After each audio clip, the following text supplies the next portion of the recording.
Hi, obviously I'm not an artist, and in this vlog I'm going to be displaying and discussing the Necron Destroyer cult and their units.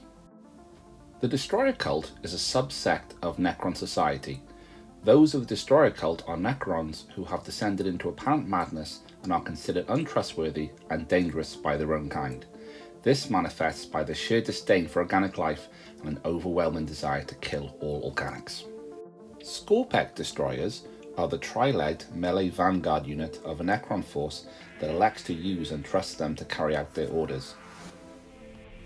These elite warriors, armed with hyperphase weapons and the overwhelming desire to exterminate organic life, which makes them effective and terrifying shock troops, frequently led by a Scorpec Lord. The Lord was displayed in the penultimate vlog of 2023, the Necron HQ video.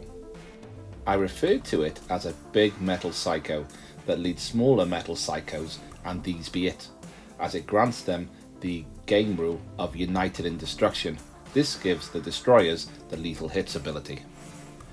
As you can see, I have 6, 3 from the Indomitus box and 3 from Warhammer Imperium.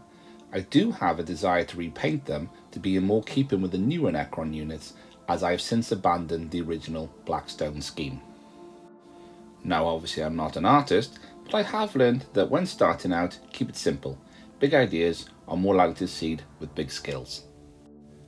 The Lockhurst Heavy Destroyers are the range shooting version of the Scorpec Destroyers, but rather than have 3 legs to rapidly scuttle towards their foes, they hover on anti-gravity thrusters, Necron technology preventing them from spinning out of control while firing their massive weapons. In regard to their weapons, they can either be equipped with the anti-armor Gauss Destructor or the anti-personnel Emetic Disintegrator. Both are large weapons and the sculpts are very good, especially considering they are related to the now very goofy looking Lockhurst Destroyers, which at this point are the only infantry model from the previous Necron range. Come on GW, redo them instead of giving us more Space Marine Lieutenants or whatever. While I really like many aspects of the Heavy Destroyers, one thing I don't like is their price, as they are £22.50 directly for Games Workshop for just 1. And you can field as many as 9, which is pricey. I managed to snag my 3 from Warhammer Imperium. And just another critique is the peg which attaches to their base being fragile. I have broken the same one on 2 separate occasions. Maybe break out the magnets or do some pinning here? Hexmark Destroyers are evolved death marks, which are the Necron's dedicated sniper unit that belong to the Destroyer cult. I have displayed both models in the ND review video, in that I state I painted one with green accents before switching to orange, which is the way of visually differentiating between Gauss and disintegrator weapons. The Hexmark is amongst my favourite models to game with, as their rules and abilities feel narrative, like teleporting in, being very skilled at pistol shooting, overwatching on 2-ups, occasionally for 0 command points, and shooting back if any of their allies are threatened. So if a Hexmark Destroyer is an evolved death mark, what's a death mark? Well, it's not in the Destroyer cult, but I'll discuss them anyway. Death marks are elite Necron sharpshooters, hyperspace hunters that can appear out of seemingly nowhere, but it's actually a dimension that certain Necrons have access to, and assassinate priority targets with the disintegrator rifle. They are amongst a few Necron units that have only one eye. Now obviously I'm not an artist, nor neither am I an optician, but I'm confident the Necron eyes don't work like human eyes, because a sniper without depth perception is just weird. Sniper units in Warhammer 40k 10th edition commonly have the precision rule attached to their weapons, like the bolt sniper rifle used by Space Marine Eliminators.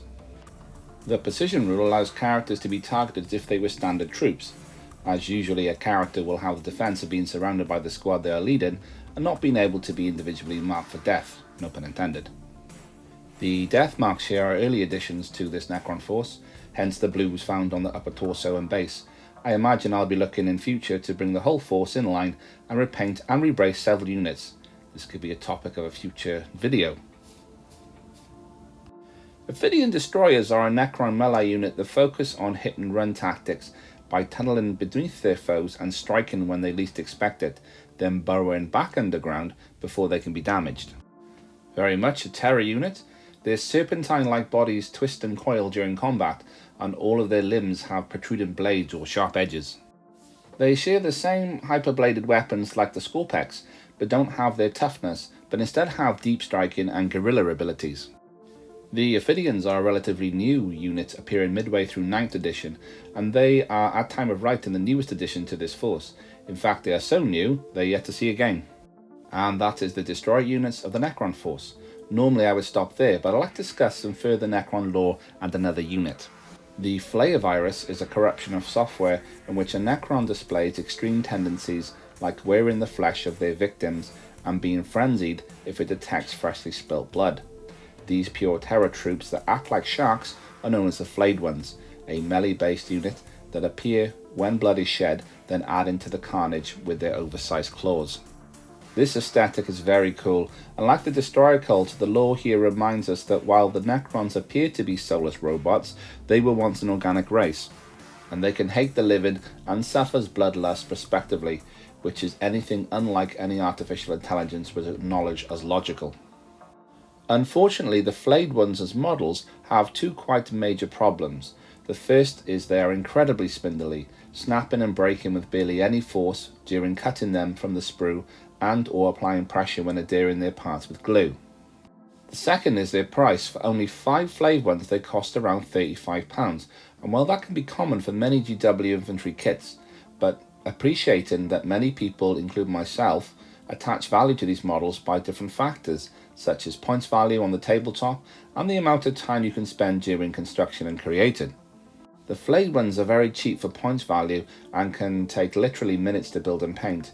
I have 15, which is 210 points and nearly £100 cash money, and I would have buyer's remorse as I barely play them, but as they were purchased from Warhammer Imperium, which means they're cost 2/3 of the RRP. Anyway, thanks for watching. Please like, comment and subscribe as I continue to chronicle the collecting, construction and creating.